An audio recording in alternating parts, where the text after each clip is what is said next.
stomach. This is the cardiac orifice. This will be the cardiac part.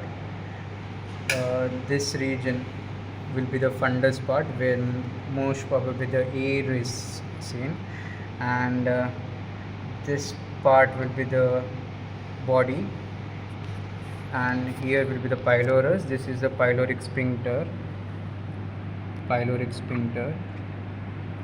and this is the pyloric end. This will be forming the continuing as the first part of duodenum. And this here the esophagus fuses in the cardiac orifice, and this is your lesser curvature. This will be your greater curvature, and here in the lesser curvature you will be finding the arteries and veins and the nerves. Basically the nerves which will be found here is the vagus nerves. Due to the rotation of the gut, the left vagus will be forming the anterior vagus. It is called as the anterior vagus nerve. Similarly, the right is known as the posterior vagus nerve. And the arteries which will be anastomosing in the lesser curvature will be the left gastric and the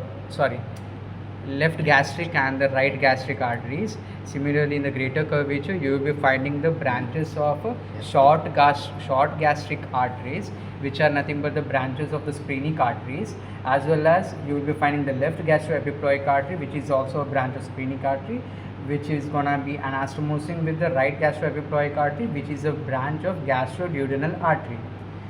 So basically, these arise from the celiac trunk, these arteries, and those will be the basically supplying the stomach, the arterial supply of the stomach.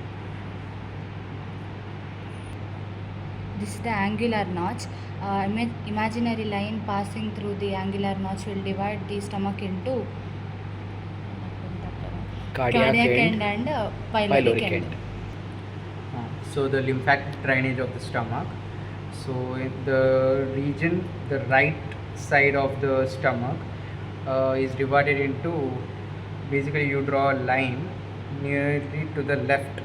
This will be the left, dividing the stomach into two parts like this, and the left portion you will be dividing it to the upper 1/3 and the lower 2/3.